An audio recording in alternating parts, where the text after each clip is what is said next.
they were concerned that other departments wouldn't be able to decenter whiteness as effectively. All seemed all for it. It was really bizarre. So I'm already kind of skeptical of just the ideas being thrown around. And I'm hearing that, and I'm like, is this literally this echo chamber that's forming in front of my face of let's keep students in-house because we can decenter whiteness or whatever. And I'm like, holy shit, this is indoctrination. You must be some kind of therapist. Today, my guest is Arnold Cantu. He is a licensed clinical social worker and psychotherapist with experience in school, social work, private practice, currently working in community mental health, seeing children, adolescents, families, and adults. He's originally born in Mexico, considers Texas his home, and lives in Colorado. Arnold originally got in touch with me due to a paper that he's been working on publishing, which should be coming out right around the time of this episode or so, in the journal, in a special issue of the Journal of Teaching and Social Work. And this paper is about his experiences in a doctoral program and why he's no longer a student there. So we're going to talk about the capture of social work and whatever else we end up getting into. Arnold, welcome. Thanks for joining me. Yeah, thanks for having me, Stephanie. So we were just chatting before we started recording, and I explained that my brain is basically mush today, going through a lot of stressful family issues, and that even though I've read your paper, I've largely forgotten it. And so we're just going to enter this interview sort of from that beginning perspective, and I'm just going to invite you to tell people what inspired this paper and sort of the series of events that led you here. Yeah, I appreciate it. And I'm just looking over here I have my paper pulled up. It's a bit lengthy, so I just want to kind of refer back to specifics that, in case this should jog my memory, I wrote it about a year ago or so. But essentially, yes, I was a doctoral program at Colorado State University for starting in 2021. And I had been in the field already for a number of years at that point, maybe 7 or so years in those different settings I've been at. And notably, I think what led up to me wanting to join the doctoral program or enroll was some of my research interests were more so of pushing back on, what's typically called the biomedical model of mental health. I'm fairly critical of, the use of psychiatric diagnoses, the language and rhetoric around mental disorder, mental illness. I think it's like a pretty controversial model that not a whole lot of people are really privy to. And so I was in the field for a while, lived in Texas and in Albuquerque after that, Albuquerque, New Mexico.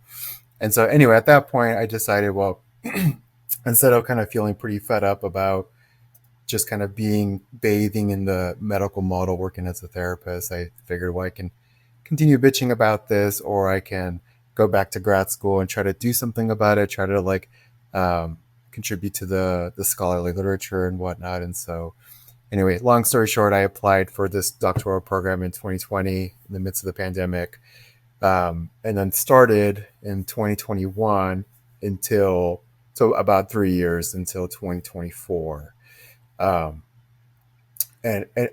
So what ended up happening, the reason I wrote this piece and the gist of this piece is similar to how a lot of us have been observing kind of just how academia has changed as a whole as far as what's typically taught and usually conveyed as like absolute truths when it comes to the social sciences, social problems, things like that. I kind of knew what I was getting into, entering the doctoral program. This is 2020 when I had applied, so I kind of saw a little bit of the rumblings of the way identity politics, so to speak, as far as how that was being talked about and whatnot. So I kind of braced myself for the doctoral program, and it was fine for a while. But anyway, so long story short, I withdrew in last year in the summer of 2024 after, to me, the entire 2023 was like a pretty collectively low point in my life. And so the paper that I wrote, although it's kind of like, you can call it like an expose of my experience in the doctoral program, I anonymized, but I copy and pasted emails I received from professors and faculty at social in the social work department at CSU. Um, but to kind of just make an argument as well, instead of just copying and pasting emails and just complaining about my experience, I try to make an argument in my article about how it's built off of this pretty well-known essay slash blog post by Jonathan Haidt, who I'm sure you're probably pretty aware of. Years ago, he wrote this piece about the telos of a university, so like the function of a university, and he argued, is it truth or social justice? And so my paper itself, I make this argument kind of paradoxically, where I say, at least in my experience, I don't think it's an either or. I think both can be possible, truth and social justice being the telos of, at least in my experience, the social work program.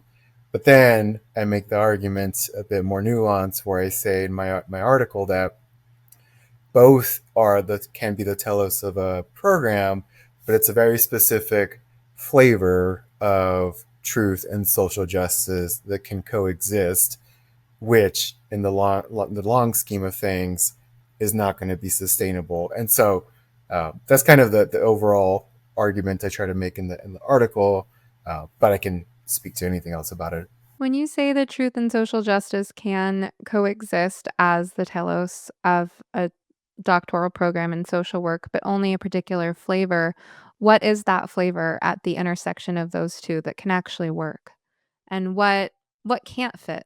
Yeah, I mean, at least again, based on my experience, to use the more pejorative kind of term that I don't even think I really like a whole lot, is that, at least to me, I think both were able to exist in the flavor of what's typically considered, wokeism and things like that. Others call it, critical social justice and whatnot, where there's always this binary of like, oppressor, oppressed, and whatnot. And so, at least again in my experience, that was what I found to be the telos of the university, or at least my program. Um, but I think where there was a clash, and maybe I can just jump into kind of like my experience in this doctoral program, where there was a clash, was I was fairly just skeptical of what was being taught in my program. I I think as should be the case in any kind of university setting, we want to be able to kind of digest things slowly and make arguments for it and question things or push back, like debate ideas and whatnot. And so what I found myself is that um, I found myself just really not buying the usual ideas and rhetoric that can fall under the idea of wokeism, that can fall under the idea of critical social justice. And so for me, that's where, because I didn't outwardly endorse certain ideas, um, that led to like one of the lowest years of my life of 2023, where I had my beliefs and values questioned by a social work professor on faculty. Um, and that's what I write about in the article as well. And so, you want me to just kind of jump into maybe Yeah, the tell us timeline and all tell that? us where you disagreed or where the clash started to emerge. Yeah, maybe it just helps if I kind of go through like the chronology of my experience. So, and anybody interested obviously can read the article themselves when it comes out, because I tend to be pretty detailed in what happened, the sequence of events. But so again, at least for me, just point blank, I would argue that my research interests at the time, and still my interests now, I think could very easily fall under this like anti-oppressive uh, view of things. Um, to me, I think, in short, the medical model of mental health is a pretty oppressive model that stigmatizes, that brings people down, that's pretty scientifically flawed, etc. And so, I had that as, I think, a pretty compelling view, that I did subscribe to just like this anti-oppressive view um, in my research interests. But anyway, so basically the timeline or the sequence of events that happened was fall of 2022. I was wrapping up the semester, heading into winter break, and I reached out to a social work professor that had taught a course that I was a part of before, and so reached out to this professor to ask to see if this professor could be to write me a recommendation for a fellowship I was applying for to like the American Psychological Association. And you're a grad student, you want to be able to bring in some extra money because you don't really make much at all. And so I had this fellowship I wanted to apply for, and part of this fellowship, part of like the application packet was just a personal statement. And this fellowship itself was geared towards being able to help expand access and resources to underserved populations and whatnot. And it was geared towards minority students, which I guess I had to consider myself that to be able to apply. And so I reached out to this professor to ask for a letter of recommendation. Professor responded saying, send me your CV and what you have for a personal statement, and maybe or I'd be happy to write something for you. So wrote up this essay for the application packet. And this is the interesting part that I think from there on, specifically from there on outward, to me was just more of this, not only this compelling of needing to believe things in a particular way, but also this blatant hypocrisy that I'll speak to as well. So I wrote up my personal statement. In this personal statement or this essay for this fellowship, I wrote about how, I could see my research interests that I've explained a little bit about already, being able to serve the Hispanic population, the immigrant population. The bulk of my work experience has been working with those folks in those communities anyway. And so I wrote the essay geared towards addressing the medical model of mental health and tailoring it to like how I could be able to support this particular population that are especially vulnerable with, immigrant status and worry and fear about seeking services, language barriers, etc. Essentially using my real life personal experiences to write it up, send it off to this professor. Professor responds saying something to the effect that, people can read the article to see exactly what this professor said, but it wasn't a good enough essay. And so I tried to edit it a little bit and send it back to the professor. And then professor says, let's just talk about it after the new year. I'm like, okay, that's kind of weird. So this was winter 2022 going to 2023. I have this like weird exchange with this professor. And so obviously already my winter feels a little off. I mean, I'm supposed to be on break, but it's like I have this kind of looming, like, what the hell are we going to, talk about after the new year? Anyway, so new year rolls around and this professor wants to meet and we have coffee soon after the new year. And that's where essentially this professor drills me for at least a good couple hours of, questioning my beliefs, my values, if I'm taking them seriously, of the social work profession, et cetera, et cetera. And so I'm kind of just like stumbling a bit of like, where the hell is this coming from? Like, what else? I just am asking you for a personal or a letter recommendation. Where is this coming from? This is where I think it kind of just blew up for me, that I thought was incredibly disenchanting and just really demoralizing, where again, this was very start of 2023. This professor during this sit down with me for a couple hours where I'm drilled about my beliefs and values, tells me, oh, in the fall of 2022, in one of the social work classes I had taken two at that semester, but in one of them, one of the assignments was about developing an anti-oppressive research proposal. So this professor is bringing back this example. Not a class this professor taught. This was and I'm being pretty specific or being pretty selective about not naming people. I just don't know what the hell would happen if I did. But this professor brings up an example of a separate social work class. We had this assignment of developing an anti-oppressive research proposal. I was like, good, sweet, at least in the fall of 2022, easy assignment. I could do this. My research interests align.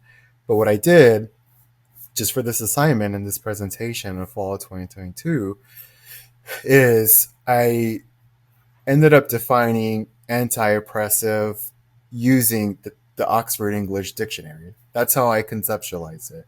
I didn't really address the research literature. It was a pretty short presentation. It wasn't a paper. It was just a proposal. So all I did was, for the sake of my assignment, was define it using the Oxford English Dictionary. That got word to this professor. And this professor was like basically saying to me, that wasn't good enough what you did in this class of yours. Not even a class that this professor was teaching. This was a different professor. But brought that up as like, ding number one of you're not taking it seriously if you're calling. Because in my presentation itself, I told my peers and my professor, to not succumb to the buzzword nature of anti-oppressive, I'm going to conceptualizing it using the dictionary and stuff. I felt pretty like pleased with myself and I got a good grade on it, but that word got to this other professor, and then that was one of the things that was brought up as a concern. There's other stuff, but you're making a face. I don't know if you have some questions or Well, I'm sure I'm not alone. I think my listeners are probably right there with me as they're listening to the story, like wondering where this is going, and I know we're gonna find out. But your values sound very liberal going into this, right? You're using terminology like anti-oppressive. You're talking about serving marginalized communities. You're hitting all those, as you said, buzzwords. And then you used the dictionary to define a term. So I'm very curious to see, obviously this person coming from a pretty leftist value system, it sounds like. I mean, I guess where we're going is that you just were not far left enough for for the institution. So yeah, I'm yeah. curious where this is going. I mean, how were you supposed to define the term anti-oppressive if not the dictionary? Well, I mean, the easy pushback, and I addressed this in my article, is like the really easy and somewhat valid pushback is to actually refer to the body of scholarly literature of anti-oppressive research. And it's, as with like just research in general and literature, it's like there's multiple pockets of like interesting ideas and stuff. But just for the sake of my assignment, I was like, I don't know if I really want to do that. The stuff we had read so far, it didn't really jive with me anyway. It goes back to like the whole binary thing and power and oppressor, oppressed, etc. So also because not only did it not jive with me at that point, but I was still digesting it. I didn't reference that literature. Again, this assignment was pretty small. It wasn't this huge deal. It was like a 20-minute presentation and a PowerPoint. So it's not like I was writing a 30-page paper where I probably would have cited some of that literature. But it was a pretty small assignment. And so I was like, screw it. I'll just use it I'll just define it using the dictionary itself. Because it still made sense to me. At least the dictionary definition of it still made sense to me for my proposal, my assignment. Do you recall what the dictionary definition was? I'd have to find my assignment. I mean, but essentially, the way I kind of conceptualize it is engaging in research to be able to kind of lift the spirits of people, let them feel freer, liberate them, etc., things like that. But just like a pretty brief definition of it. I guess, yeah, I guess that definition doesn't jive with me because when you say engaging in research with the intention of lifting the spirits of the people, that sounds like apples and oranges to me. Like research is about gathering information. It's not therapy or a dance party, like like Yeah, like research is not a form of emotional self-care. I don't know. I'm a little lost there, like what yeah, happens and how does that affect objectivity because part of the scientific method has to include openness to learning things that you were not looking for Like Right. there's the hypothesis and the null hypothesis, and there's already a problem.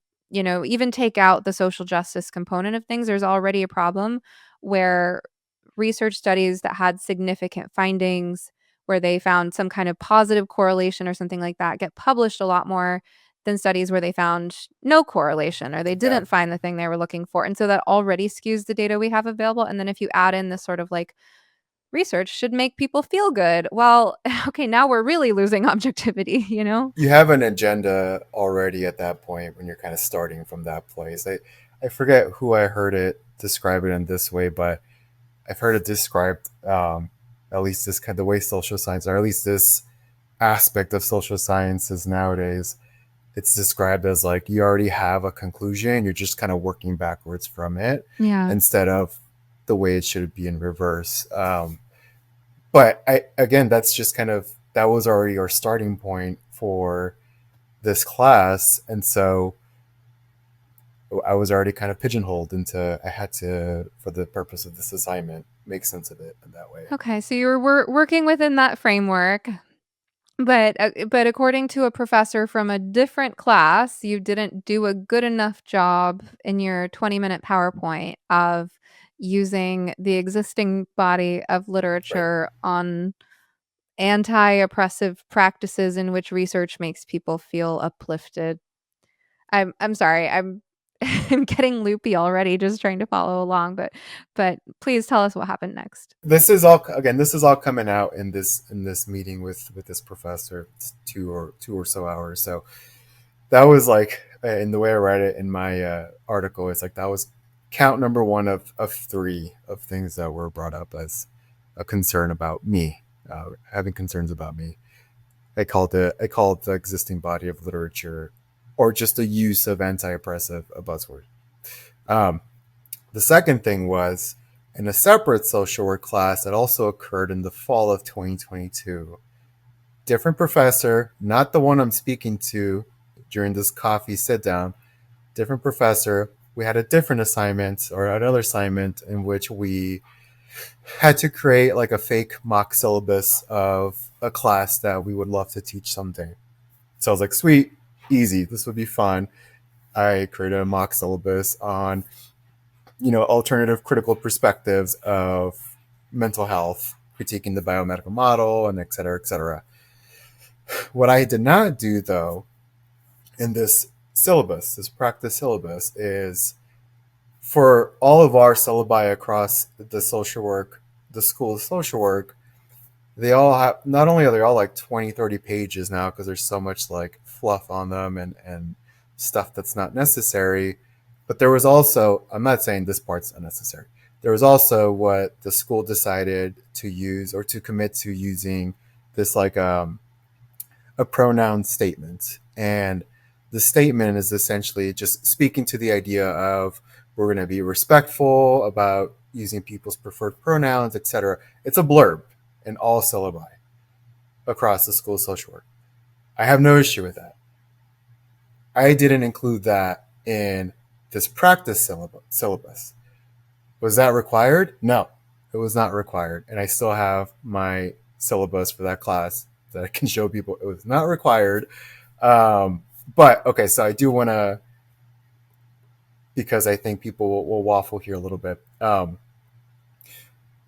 In the assignment itself, there was one of the pieces that maybe closely resembled including that was, in the syllabus, you need to be able to list classroom expectations, ground rules, or community guidelines that name the important elements for how you will hold classroom space. Pretty generic, pretty vague. And so I told myself, I'm not going to include this because I'm going to include a different blurb about, expecting students to kind of engage with material and debate and agree to disagree, things like that. I also hadn't included purposefully, what you've seen as land acknowledgements across different universities and organizations and stuff. Anyway, I did not include this pronoun statement. I still have no issue with it. I wanted my syllabus to just focus purely on content. That got word to this professor that I was sitting down with, or that asked me to sit with to have coffee to talk about my fellowship application. So that was count number two, that I hadn't included it, and then in the article itself, some of the emails I copy and paste, this professor kind of references to indirectly of it's important for students to kind of hold the space to be inclusive and things like this. So I think that was kind of a jab at my having not included that in this assignment. So just to be clear, the assignment was to create the syllabus and have some kind of statement in there about classroom expectations and how how you are gonna run things and what students should, how Yeah, they should conduct themselves, and you did that. It just wasn't in the form of a statement about pronouns or land acknowledgement, and so right. you got dinged for that. A tiny point, but that got word to this professor who asked me to sit down after the new year, and that was count number two. That then led to having beliefs and values questioned and having concern expressed for me.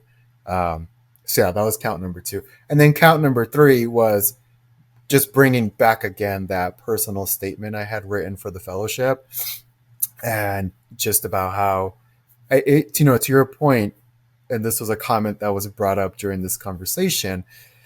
um, I didn't attend enough in this essay to the name the buzzwords, to to the structural issues, et cetera, et cetera. Um, I don't want to misspeak, but in my article, it's all there, verbatim of what the concerns were, and in the appendix, or in one of the appendices, I include my personal statement so people can compare, what this professor was asking for this fellowship application essay, and what I wrote, and people can see for themselves if mine sucked, if it was good enough, etc. But that was count number three, that I hadn't sufficiently attended to yada yada yada about all the buzzwords that are all over academia right now. And all of Uh, this is happening in a context in which you are a Mexican American social worker who primarily wants to help other immigrants. right, So it's like your whole, I mean, talk about the telos, like the whole telos of you being in this program is to help a group that, according to the buzzwords of the institution, is considered an oppressed or marginalized category of people as it is. That's why you're there. right, But that is not good enough for them. right. And earlier you had said, it's maybe that my things I was writing about were not uh, left enough, and so in this back and forth with this professor, yeah, I try to hold my ground. I was intimidated as fuck. Like, I don't expect to have a sit down and have like my beliefs and values questioned. Am I surprised? Not really, but it was still really uncomfortable. And I try to hold my ground. I push back. I would say, like, because this professor was like something to the effect of, "I worry you're not being genuine enough, with these ideas and all that." And I was like, professor, um, if I was regurgitating these ideas and endorsing them so strongly, that would be disingenuous of me. So the fact that I'm pushing back, or not even pushing back, but just not outwardly endorsing them, it's because I'm trying to be genuine and thoughtful, and me trying to make sense of, like, is this work for me? What's the validity to these ideas? Do they make sense? What are the arguments for them? What are the arguments? So I was doing what a student should be doing in university, which is like just kind of digest these ideas in a way that makes sense to me. Um, but apparently I was not genuine enough with even. But anyway, so I kept pushing back a little bit here and there as well, and trying to stand my ground. And then I made this comment. Back to your point about not being far left enough.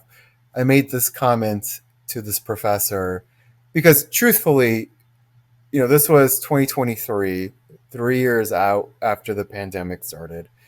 Little personal anecdote that I'm sure they wouldn't mind. During the pandemic, we had pretty significant family strife. Me and my siblings had near complete falling out, as probably a lot of families did during the pandemic. And so I'm bringing this up to this professor of like essentially saying, at least for me, especially in this program, I need to kind of walk the middle of the road when it comes to what we're being taught, these different ideas. I'm not necessarily endorsing, I'm not necessarily rejecting them, but like I have to be middle of the road. And I referred to my personal family history where I had to do that so I don't lose my siblings. And I got kind of emotional talking to this professor. And so I told this professor, I was like, I used to be kind of, left leaning for sure, but now I have to be middle of the road. And wouldn't you know, what does this professor say? Oh yeah, I'm pretty far left. Like, yeah, no fucking shit, you are.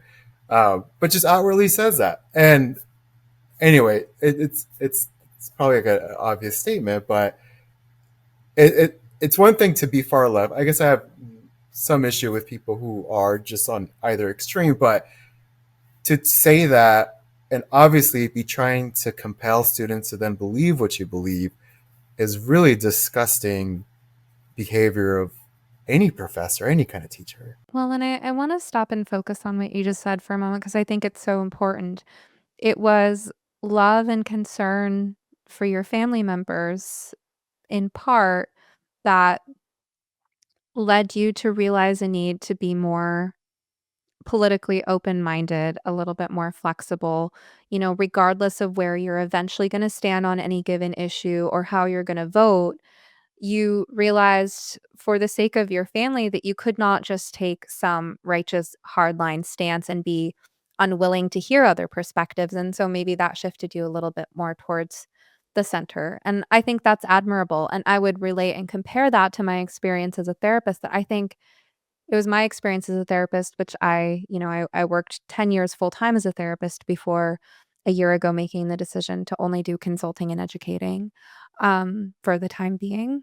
I still have my license, but it was during those 10 years as a therapist, I feel like I grew up in so many ways.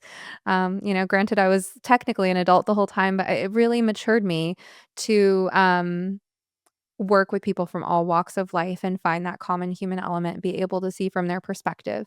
And I remember, in fact, the first time that I was placed working with a population that was more conservative than I was used to and more kind of representative of like working class, small town, middle America, which was the one population that I not only didn't have so-called cultural competency with, but didn't recognize a need for cultural competency with.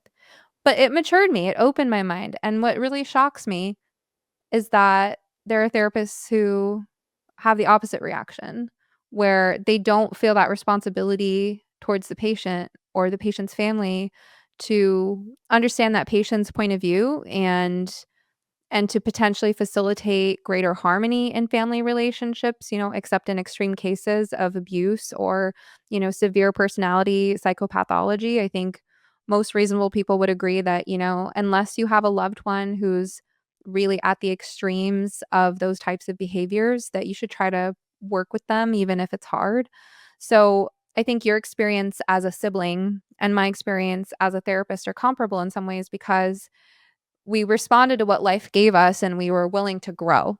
And it's just so like shocking and disturbing to me that to know that some of the leaders in the fields of counseling and social work, some of the people teaching the next generation, supervising the next generation, have that sort of backwards, narrow-minded approach where they somehow the work doesn't do that to them. Somehow it radicalizes them even further. And that just raises all kinds of ethical issues for me about who they're willing to treat, who they're willing to not treat, what kind of bias they're taking out on their patients, and whether they're colluding with the patients who share their political beliefs and perhaps not seeing the bigger picture. I think some of my observations and being a part of some therapist Facebook groups and whatnot, it really is just kind of a shit show now as far as um, this so being so tender to not being willing to sit with somebody just that you see differently or that you don't see eye to eye on certain issues. And if it comes to friends and whatnot, maybe I guess you can make an argument of like if someone's a total asshole, then maybe I'll keep my distance. But when it comes to like the profession, like therapy, it was supposed to be about like anything goes as far as like the stuff discussed and people's most immense kind of pain and suffering and the most uh, warped thinking that they want help with. Like that's what it's supposed to, and that's what I still try to kind of replicate in my work with clients, where I'll see the most far left person, I'll see the most far right person, and I have fun with both ends of the extremes because it's still struggles that they're dealing with and that they want support with. Um, I still try to strongly hold firm to that. But yeah, I think at least in the university setting, and at least based on my experience, which this is still probably half of I mean, this was still January 2023, and I experienced a bunch of crap through at least the summer. Um, it's so disappointing to see that in the university setting that, and so what I will say also, I try to make this pretty explicit in my article, where I think the most concerning part of my experience is that, as far as I know, it wasn't that I was this jerk in class who was pushing back. I'm typically a pretty quiet student. I'm like just laid back and really just only speak, and I don't like to hear myself talk, so I'll just speak up when I think it's necessary. Um, so I wasn't this jerk who was pushing back on everything or just being an ass or whatever. And yet, not being that kind of person still got me somehow called out. So it was like this lack of endorsement, which I think is so sinister. This lack of endorsement, lack of outwardly regurgitating what I was being taught. In some ways, what I'm trying to say is like even someone who's quiet, like no one is really safe, so to speak. Um, you can be a jerk pushing back. You can be a quiet person, and at least in my experience, that's still a cause for concern, which is so sinister and demoralizing. It really seems like these programs are doing everything in their power to gatekeep the profession and select for only the most politically radical people. To that point, I write about this also in my article. Um, when was it? I don't know, 2022, 2021. This was before everything happened. I sat in on this faculty meeting, staff and faculty meeting, um, in which they were just discussing curriculum. I wanted to be a part of it because I wanted to be able to hopefully influence curriculum for the clinical courses at the master's level, to maybe invoke some of my or introduce some of my ideas and some of my interests of critical perspectives in mental health. So I sat in on those meetings for a good reason, to see kind of how things are done, and to hopefully be able to influence how curriculum gets revised. There was this really interesting point where I was sitting amongst faculty and instructors, and they were going on about, I think my memory's a bit fuzzy, but I know the stuff of what was being said, but they were going off about core classes and where students should take them. And I forget what class it was, but they were starting to talk about, that they're not too sure if students take certain core classes in other departments outside of social work. They were concerned that other departments wouldn't be able to, and this is another buzzword or buzz phrase, they wouldn't be able to decenter whiteness as effectively. So they pushed, they were they all seemed all for it, Stephanie. Like, it was really bizarre. So I'm observing, I'm already kind of skeptical of just the ideas being thrown around. And I'm hearing that, and I'm like, is this literally this this echo chamber that's forming in front of my face of, let's keep students in house because we can decenter whiteness or whatever better than and I'm like, holy shit, this is a loaded word, but like, this is indoctrination. You're keeping students in house to teach a very specific idea, one of many that are not ultimate absolute truths and are extremely controversial, but Anyway, I was blown away by that. Well, and at what point do we call something that insular and paranoid and mistrustful of outside perspectives a cult? Yeah, I know. I mean, I know. I don't know if I would label things like that. I think that the more harsh word I am more comfortable with is others writing about how it's kind of like a sort of religion or fundamentalism and things like that. So Well, and let's not forget that this ends up being psychologically abusive to people as well. I mean, so if you're a student in a program that has as one of its central aims the idea of decentering whiteness, and you happen to be white, what does that mean in terms of how you get treated in the classroom? Are you not allowed to have a voice? Are you not allowed to ask questions or engage as a student because you are a white person and you should sit down and shut up and let people of a different skin color speak? Because that gets into psychological abuse pretty quickly, in my opinion, and personal experience. another point I try to get across in my article is that towards the end of it, I try to just make a case for not rejecting, like schools shouldn't reject what's being taught, but we should have a fair debate about them and just kind of what are their strengths, what are their merits, what are their significant weaknesses for these whatever philosophies or ideas we want to discuss, concepts.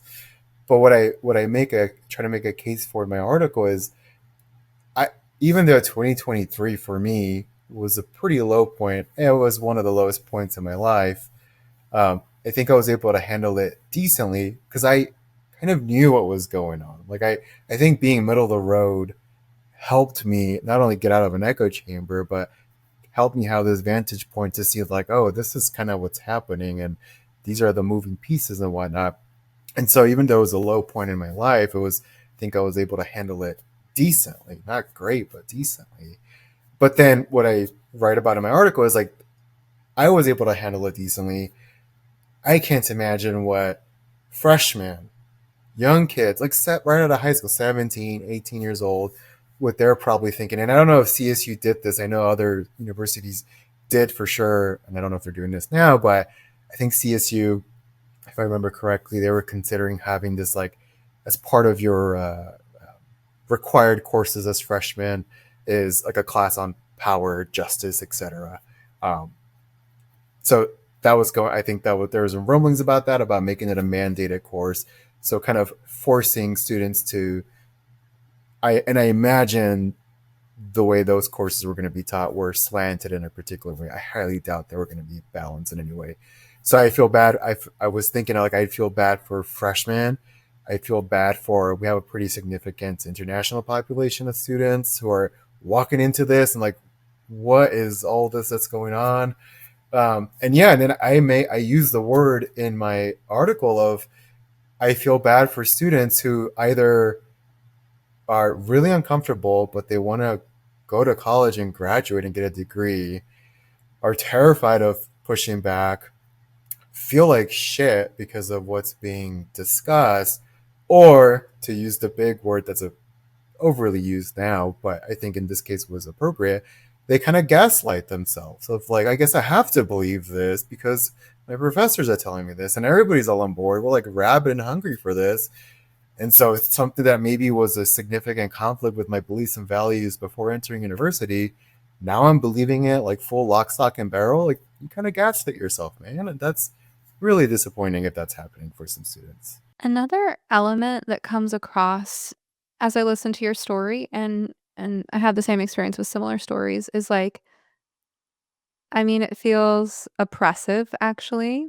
I think that's, you know, like, I wasn't even going for that buzzword, as you would say, but it feels, like, so heavy. I mean, it kinda reminds me of certain environments I've been in, some of them having to do with politics and some of them not at all, where you just walk into a room and everyone's, like, icy on eggshells, really up like, it's just this oppressive Heavy. atmosphere. Yeah. It feels heavy, and something I noticed early on in your story, actually, that I wanna point out now is that, like, there's no sense of humor, right? When you use a term like buzzword, now I can use the term buzzword to describe things from, quote, unquote, "my own side," right? I can talk about buzzwords in a lighthearted manner that are buzzwords I use and my friends use because I have a sense of humor about myself, right? And when I'm working with parents of trans-identified youth, which involves I don't know what your views on that are, but I view it as a social contagion, and I call it the trifecta of social contagion because I also include cluster B personality traits and woke beliefs about social justice all working together. And when this enters a family system, I describe humor and spontaneity, playfulness, whimsy. These are like keystone species that are the first to disappear when the toxin enters the ecosystem, like frogs. The moment you pollute the water, first thing to die off is the frogs. Similarly, when you have an unhealthy dynamic in a family, these are the first things to go. So if a family's in a healthy enough place, I can help them restore that. Yeah. But so it's kind of the last thing to come back, right? And Yeah. so that's to me just a red flag in and of itself that while you are coming from this place of being someone more laid back, moderate, someone I presume has a sense of humor about yourself when it's appropriate to do so, you I would imagine are the sort of person who has friendships that are close enough where you can tease each other. Those are all, indicators of relational health and not having a personality disorder where you take everything so freaking seriously, you know? And so that's just so striking about this. It's just this oppressive, humorless environment that's like, no, you are not taking this seriously enough. And it's Well, you're like, not. since Yeah. since when did taking everything so freaking seriously become the goal or an indicator of like health? Right. Well, and again, like yes, yes to the I mean, it's a blatant hypocrisy that this anti-oppressive worldview philosophy ends up becoming oppressive in and of itself, for sure. Um, but but to the point, it's like it's you're not taking this seriously. You're not taking certain ideas or certain flavor, to go back to my article, like certain flavors of social justice, certain flavors of being anti-oppressive, anti-racist is the other one. You're not taking certain flavors of them seriously enough. But again, it's the social sciences. It's dealing with humans. It's dealing with fuzzy, intractable problems with thoughts and feelings. Like it's the most complex thing ever. But certain flavors apparently seem to be truths, and if you don't, follow them, then you're seen as a problem. And my question is like, okay, so what are those flavors doing to solve problems? Well, I'm sure they're probably just creating more problems. In the Well, grand that's my scheme of opinion things, too. yeah, I don't think they're really making a dent of anything. But so taking things seriously and the oppressive nature. Can I mention one more, at least another Oh, thing please, yeah. about? Um, so, and this was kind of like this was where after this like head rattling meeting with this professor before the spring semester started in 2023, was like demoralized. I had like one non-social work professor and friend who I would confide in about, like, man, am I missing something, what's going on, etc. And they call it an ally, to use another term. And so I had some support, small but some support. And that meeting happens. I email professor to get things in writing of like clarity. And that the email back and forth is what I end up including in the article, anonymized, but people can go read a verbatim of what this professor responded. Because I reached out to this professor after the meeting saying, like, just want to make sure I'm understanding what the concerns are about me. And professor responded in a pretty lengthy email listing all the things that were of concern and how students and standards they should be upheld to and all that. So people go read it themselves. And so I'm having that email exchange, getting ready for the spring semester. It's my last. It's my last social work required social work class for this doctoral program. I'm rattled. I'm like pretty pissed. I'm kind of like, this is bullshit. Whatever. My last social work class should be a pretty interesting one. It's practical and whatnot. And this professor, another one, um, shares a survey with us, with me and my peers of, it's a thoughtful survey. It's just, what are your learning styles? Is there anything particular I need to know about you to tailor your experience in my class? Very, very thoughtful. I'm already kind of like on edge and rattled and on alert given my experience with this other professor like a week or 2 or 3 before. And so what I do is there's this survey that I'm being offered to complete. I go to the CSU website. I search CSU student academic freedom. I find a page from one of the colleges where they talk about students' academic freedom. It reads wonderfully. It's like, oh yeah, this is what this is what it should be about. I copy and paste that link into the survey, and I just say something to the effect of, I hope this is respected and honored in your class. I copy and paste the link. I didn't think anything was going to come of it. But then like a week or so after, that professor emails me, CC's the professor from that coffee sit down who drilled me for 2 hours, and essentially says things to the effect, that email is copied and pasted in the article so people can read it, but essentially says, I see you value academic freedom. Me and this other professor were talking about, your ideas about social justice. I can see it. Academic freedom. I can see it going many ways with something to that effect in the email. Why don't the three of us sit down and talk about what you mean? All I did was copy and paste a link about academic freedom, but that's something that needs to be discussed with professor who drilled me for 2 hours. Like, what the hell is... Anyway, yeah, you're making a face too, so I want to let you... Yeah, I mean, it feels really over the top. It feels like you're being bullied at this point. Many of you listening to this show are concerned about an adolescent or young adult you care about who's caught up in the gender insanity and therefore at risk of medical self-destruction. I developed ROGD Repair as a resource for parents just like you.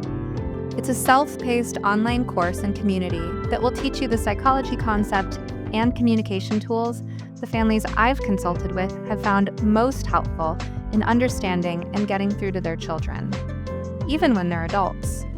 Visit rogdrepair.com to learn more about the program and use promo code SOMETherapist2025 at checkout to take 50% off your first month. That's rogdrepair.com. All right, so you found something to read us. Tell us what you're about to read us and then go for it. Yeah, so this is building off of that point where I dropped the link in this survey about just respecting academic freedom. Because at this juncture, this is what essentially for me, it triggered me reaching out to the graduate school to get support from deans, assistant deans, so they can intervene, which they did pretty quickly, and I can speak to that real quick also. But so had that demoralizing 2-hour long conversation with call this Professor A, and then start that class where I'm like, sweet, I can drop a link about academic freedom. A week or so later, I get this response from Professor B, who says, "Hi Arnold, I hope the beginning of the semester is treating you well. I am writing to check in about the survey that you filled out for the beginning of class. Thanks for doing that. In it, you mentioned that supporting academic freedom is important for you to feel welcome in class. I was thinking it was important to have a conversation about what this means to you, because I can see it going many different ways." I don't know what the hell that means. Professor A and I checked in about the start of the class and mentioned that the two of you have had an ongoing conversation about social justice and academic freedom. So I am CCing Professor A here, so we're all on the same page. Could we set up a time to check in sometime soon? See you tomorrow. So I got that email, didn't respond. Immediately, I reached out to graduate school, asked for support. Like, this is what's been happening. This is the email. Like, I'm not gonna be ganged up on with nobody else to back me up with these two professors. To me, I don't know. Maybe someone can correct me if I'm wrong. I don't know any other way to read that email except academic freedom for you is a no go, essentially. The way I hear it is that clearly you have already been identified as a problem. Yeah. Oh yeah. Yeah. Yeah. Basically. Yeah. And it makes me want to ask you to play devil's advocate and identify the most like Steel man it. obnoxious thing, like, because anyone listening to you, what to speak of seeing you on video, like you have a very calming voice and face, a laid back demeanor. Like the initial impression you give is not a particularly like inflammatory or deranged person. And you've already Right. talked about like being rather quiet, being middle of the road. So, I think anyone who's trying to understand, I guess anyone who's trying to give the benefit of the doubt that these people are not just completely freaking Looney Tunes is like, what is Arnold not telling us? Did he like make a big stink over something? Like, what is, like, Yeah. I mean, yeah. People can think that. People can be wondering about that. I don't know what else I did besides those three counts that I was pretty explicit and candid about, and um, I people can ask my peers how they thought of me, and other professors and other classes, but or people can go ask these professors directly about what was that about. It's a public university. I'm sure there's probably ways to kind of inquire about this. Maybe, I don't know, but it's just a state public university.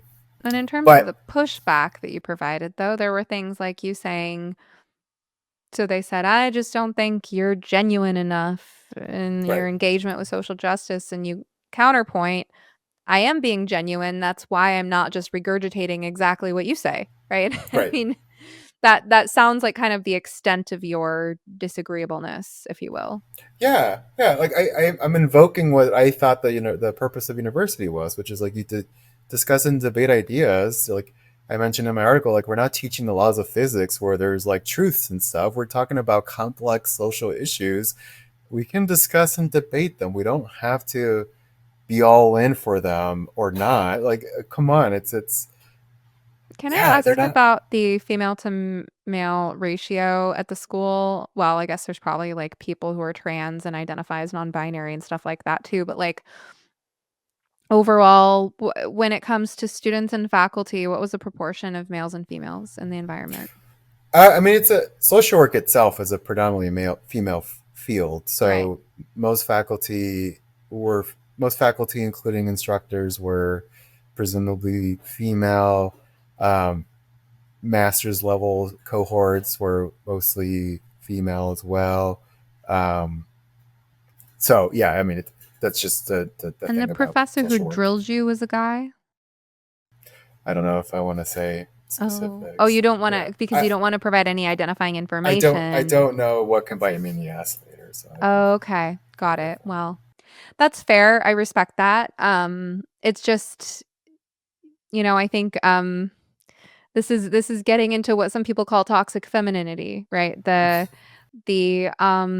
insistence on conformity to certain social rules lest we make the mistake, the unforgivable sin of, hurting someone's feelings. Yeah, just Hadn't heard of it that idea eh, before. That's well, interesting. it kind of feels, I mean, you are outnumbered in terms of the gender ratio, and I just wonder if that played a role, if they felt threatened by you as a male student, and part of what I hear about your, let's discuss and debate ideas, I think, it's well documented that men have an easier time than women experiencing camaraderie through conflict, overt competition in terms of, sporting competitions and things like that. But also, males tend to strengthen their bonds through conflict. And as long as it's done according to certain rules that they all implicitly or explicitly agree on. Whereas females tend to be overall more conflict averse, more concerned with, again, the dark side of it is enforcing conformity out of fear. It's sort of the devouring mother figure, right? Like not letting people have their autonomy because we must ensure this, I guess, pseudo quasi harmony. And here you are sounding kind of like a, and I, as a woman, share your perspective. And I think there are lots of women who agree with those ideals. I'm just saying that I think when it comes to gendered distribution of personality traits and social styles, that saying, well, can't we just have a good old friendly debate? That comes more easily on average to men. And so I wonder about in female dominated professions like social work, how easy it is to lose sight of the value of a good old fashioned, friendly, civil debate. I think that's a pretty charitable characterization, probably, because I imagine like, why not ask folks in philosophy? I don't think it's irrespective of gender. I'm sure the norm is we're going to debate the hell out of ideas and make arguments and defend our views and positions and stuff. So I get what you're saying. That's probably a very charitable interpretation of what could be playing as well. Um, but I get what you mean, though. I think, one of my, I'll call him a friend who worked there at the, works there still at the university as well. This is another kind of pretty, and now it's almost kind of comical, but um, he he had told me, I think you're the wrong kind of student there, and I'm like, well, why? Well, here's probably why. Not only, sure, this is going to be a little boasting, but I'm pretty damn proud of it. Um, Not only was I not, again, regurgitating outwardly and endorsing all of these different ideas and views, but in 2023, in the midst of all this, I not only had a second article published in an academic journal as the sole author, like I had one my first year, or my second year, a second article as a sole author in a journal that same year, 2023. I had also, I was also wrapping up, this is either 2023 or 2024. I was wrapping up being lead editor of 2 volumes of my interest of critiquing the medical model of mental health. And so people could say, like, I was pretty productive, but not endorsing all these views and whatnot. And so I imagine in some respects, like, you were the wrong kind of student because not only were you kind of accomplished as a grad student, but is that kind of making sense? Like, I don't know. I just, and so the thing that was pretty also disheartening was after all this went down, I personally wanted to be cordial with all professors, all faculty. I was like, I mean, obviously we're going to disagree on things, but I still need to, um, I'm going to get along with you and whatnot. And so whenever I can't remember if it was when I had the article published or I had those 2 books published. I'd have to look at my piece here, but I, because there was this kind of culture of celebrating students and accomplishments and publications. So let professors know, and I let this particular professor know, Professor A, in my article. I let Professor A know, hey, I got my article published, or if it was the books, either or. It was probably the article. No, it was the books. Anyway, told this professor, I got my articles published. Like, just want you to know. And this professor responds with, congrats. That's it. And I was super proud of my um, 2 books I had published as well. Um, I was pretty relentless getting them done during the winter break when I was supposed to be with family during Christmas. They understood, but I was cranking them out, editing, revising chapters, all that kind of stuff. 2 books. There were probably close to 1,000 pages total of both books, and I was thinking like, whoa, my school should. They're probably going to be really excited for me. Like, this is pretty neat. This is a big deal. And so I let faculty know, I let professors know, hey, I got this project I'm wrapping up, et cetera, et cetera. Um, there was no celebration about it, no outward. Although, no, to be fair, I think on their Facebook page they mentioned that I had gotten these books published, but like months after the fact. I think when I already withdrew from the university.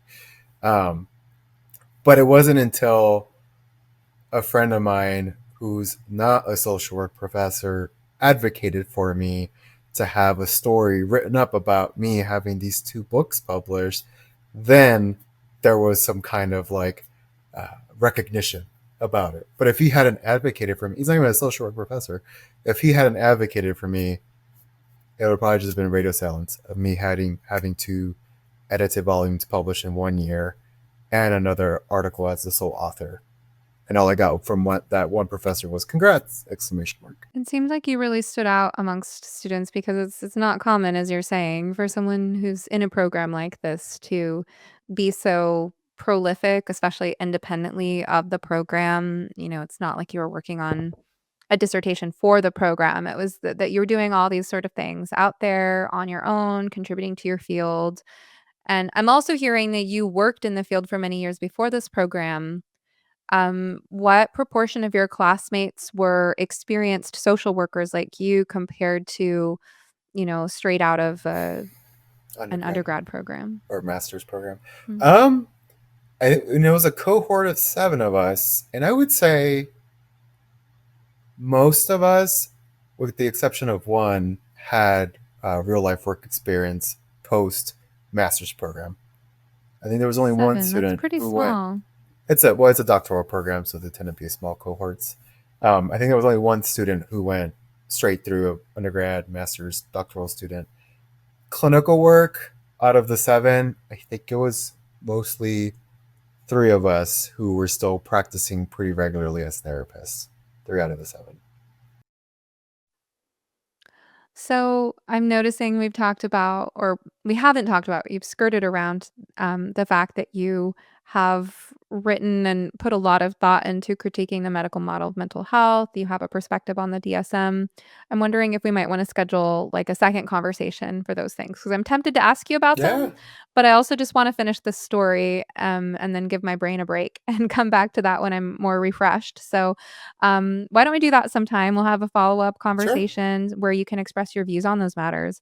But let's just kind of finish the story. So you had these 3 strikes against you. You were being made out to be this real kind of problem student, and it feels like you can't go anywhere in the program without Professor B kind of being there to remind you that they're looking over your shoulder and scrutinizing your every move. So what eventually happened?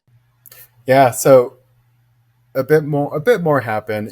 I at that point, and I'll kind of just do the cliff notes and then bring us up to current time. So after all that happened, after that email of academic freedom, graduate school got involved. They intervened within like 24, 48 hours.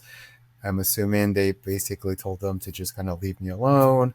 And so, noticeably for sure, from then onward, especially with Professor A, it was just kind of really, um, very bland interactions. Like it wasn't really, there's no happiness or positivity between us, which it was before.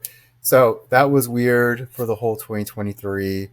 Um, when I at that time around summertime, it was at the point where I had to start to develop my committee for the dissertation.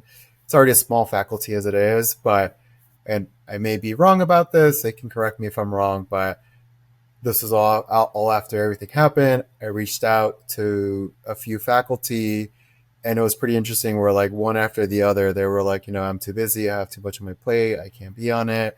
The ones that could were either Professor A, who I was telling the grad school, I'm not going to have Professor L on my committee. Absolutely not. And others that just didn't have the relevant uh, interest or knowledge of my research interests. Um, but anyway, I told my advisor that, and my advisor was like, "That's really uncommon. That we all just agree we're all in this together. We help out all doc students. So it's really interesting that they, a few of them at least, that would have been good committee members said no. So advisor kind of characterized that as like that's really rare that that was happening. So other peers were like, "Oh, it's because they canceled you. That's what's And going on." about your advisor, you hadn't mentioned your advisor until now. What was your relationship with that person like throughout this whole process? It was so so. My advisor, as it happened, was um, on sabbatical most of this entire time, so um, not really privy to what was going on. But um, even then, there unfortunately there wasn't much of a relationship with advisor either. Uh, I guess I'll say advisor essentially seemed to take the side of professors of how the professors acted.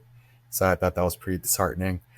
Um, so that happened where I had scrambled to fill out my committee to ask a professor I knew from a different state to be on it. He agreed to it. So I had to scramble with that. I think fall semester was fine. Spring 2024 rolls around. Again, this entire time it's just kind of like I'm already kind of checked out. I'm barely connected to the school. Spring 2024 rolls around.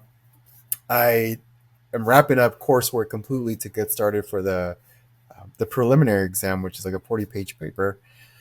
And at the same around the same time of the semester wrapping up, spring 2024, I started a new job back in the community mental health scene, seeing a client a day, back to back to back. It's in the belly of the beast of the medical model, but I love the setting, I love the client, so I'm noticeably a lot more content. Also, because I'm wrapping up the coursework, and my partner, we've been together for a while, and she's been with me for we've been together for a while, and she was been with me since I started grad school and kind of seen me throughout the 3 years in it.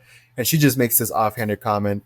She knew what was going on, obviously, but she makes this offhanded comment of like, "Man, you've been a lot happier with your new job."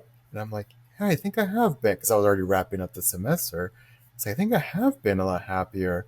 So before I even started the preliminary exam, or before like the deadline or the clock started to begin it, I had to do some thinking of like, damn, do I have this job now? I really like it.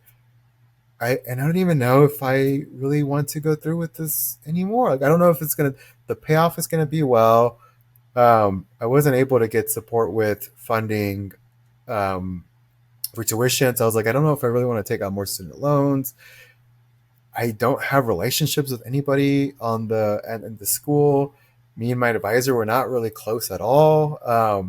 And so at that point, it was a hard, at least a little bit initially, a hard choice. But then knowing that I have this job where and I'm still working in this clinic, that's when I was like, what, I think I'm just gonna step away from now. It's not worth it. And the minute I decided that, it was just like this weight lifted off my shoulder of I don't have to deal with this anymore. I don't have to interact with these people anymore. I can just go do my thing and just read a lot of books now that I want to, and do some more writing that's more enjoyable.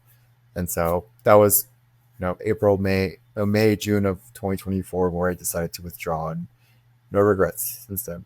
I wonder what you would have gained from staying in the program. I mean, you would have been able to call yourself doctor. Yeah. And is there anything else? Debt, for sure. I would have gained that. More debt. Um, More debt. But I mean, I think, to be fair, I think pretty good competency with developing and conducting research, which, would be neat to have. But at that point, I was like, I don't know if I even want to. If this is how university settings are right now, I don't even know if I ever want to go teach in a university setting, because I'm already going to be kind of an outcast. Yeah. So because most people get PhDs, I think, for the most part, because they want to be professors. And at that point, I was like, I don't know if I want to teach, because look what I went through, and I was just a student. I couldn't deal with that as a professor with other politics. So So, master's degree in social work it is. yeah, I'm content with that. It's paid off pretty well. You're an LCSW. You have done private practice. I think right now you're not in private practice, right? No, community mental health, so like the clinic setting. Mm-hmm. And you certainly didn't need to be in that doctoral program in order to write and publish on your own. Right. So you've done that. Really just Seems like in some ways a waste of time and money to a certain degree, and a learning opportunity and a test of your spiritual strength, because it really seemed like people were like wearing away at you to try to conform, Right. and you weren't especially defiant. You just kind of stood your ground. Right. Yeah. I will say I could think of it that way as far as like this was a waste of time and money.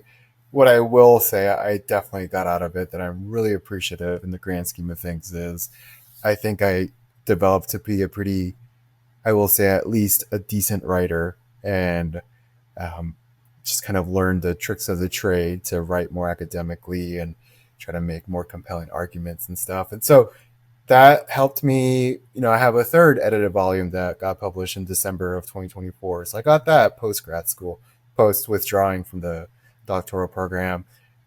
So I sharpened my writing skills. And so I'm really appreciative about that, at least. Well, there you go. Have you found community since leaving that school? Like intellectual, collegial community?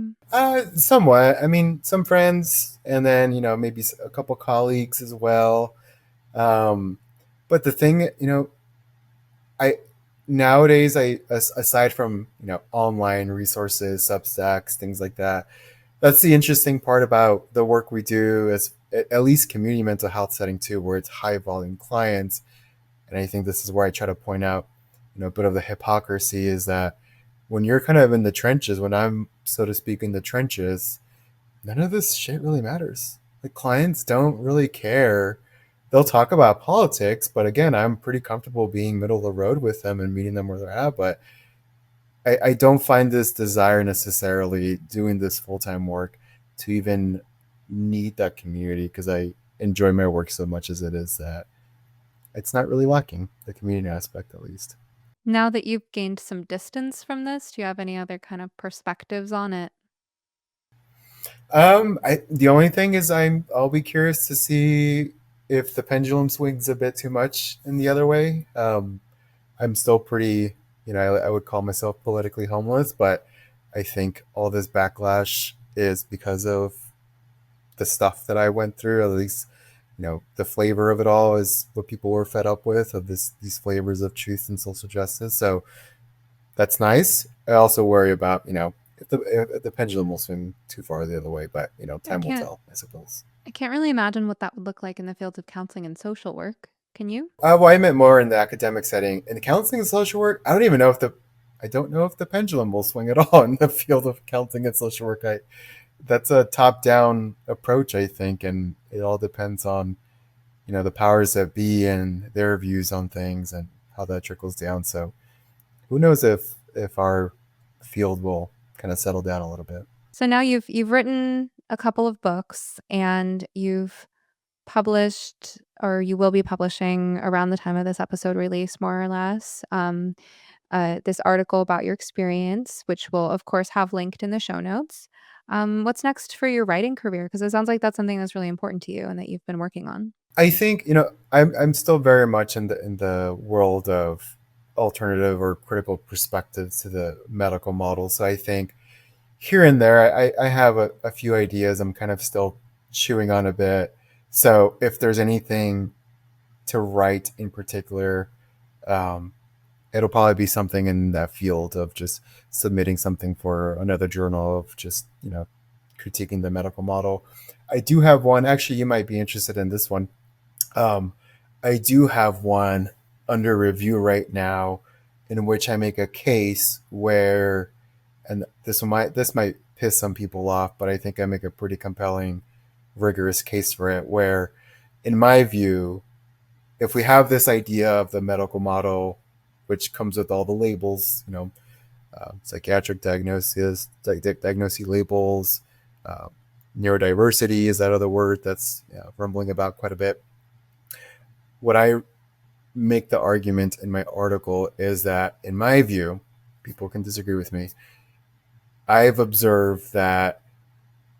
Okay, before we back up, and the medical model, if we operate under the assumption that it's not progressive. It's more oppressive, this medical model, pathologizing, medicalizing human suffering, etc. If we operate with that assumption, my paper I have under review, I write that the so-called progressive left and factions within it have paradoxically bought into an oppressive model despite supposedly being, social justice oriented.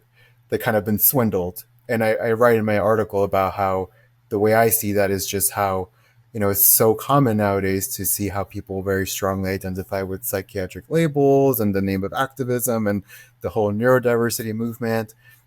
I don't critique that movement, whether it's right or wrong, but I just pointed out that that's happening. But I kind of make the argument that the so-called progressive left has been swindled and have bought into a model that if they knew the history of it and the intellectual foundations of it, they'd want to reject it like me, but they've kind of been hoodwinked in a way. So that one hopefully will be accepted, I think, and I can share that with you too. Well, that one feels very much in fitting with just what I was feeling when we were talking about this, when I said that it feels oppressive, Yeah, that it's just more like, what is the feeling of oppression, that, and I right, described that like you walk into a room and it's really icy and you're like, oh, I better not say certain things like that. That's the feeling, right? Or at least right. part of it. And I think that people get so lost in these kind of heady, abstract intellectual concepts of narratives of privilege and oppression and all that kind of stuff. But like when you come into your body in the present moment and like what your instincts are telling you, like that's where we'll discover the oppression that's right Mhm. there, cloaked in these, progressive ideals. So yeah, I'd definitely be curious to read Yep. that. And of course, as of this recording, we haven't like scheduled anything yet, but I'm just gonna go ahead and tell listeners to be on the lookout at some point in the future for another conversation with Yep. Arnold Cantu about his critique of the medical model and perspective on the DSM and why these things might actually be more oppressive than some people realize. So Yep. I Sounds think good. that's probably a good place to wrap things up. Where can people find you? Do you have like a social media presence, blog, or anything? No, I was thinking of like, how would I answer that if I am asked? I have Facebook, but it's mostly to just follow like funny pages and memes and stuff. If people want to read any of my writings, I have like there's that ResearchGate website. Um, I can share that, and people can request articles and chapters I've written. So that's pretty much it. There's Great. not much of Well, a presence for me after that. it must spare you a lot of grief to not be No, it on does. social media platforms, really. I It have does indeed. Facebook, but it's basically a graveyard. It's like an homage to my early 20s, basically. Um, like, oh, hello, person I went to a dance party once with at 24.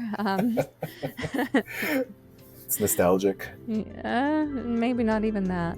Um, all right. Well, Arnold, it's been a pleasure speaking with you. Thanks for joining me. Yeah, thanks for having me, Sid. I appreciate it. Thank you for listening to You Must Be Some Kind of Therapist.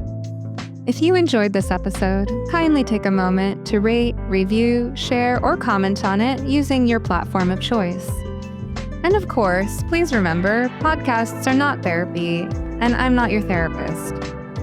Special thanks to Joey Pecoraro for this awesome theme song, Half Awake, and to Pods by Nick for production. For help navigating the impact of the gender craze on your family, be sure to check out my program for parents, ROGD Repair. Any resource you heard mentioned on this show, plus how to get in touch with me, can all be found in the notes and links below. Rain or shine, I hope you will step outside to breathe the air today. In the words of Max Ehrmann, with all its sham, drudgery, and broken dreams, it is still a beautiful world.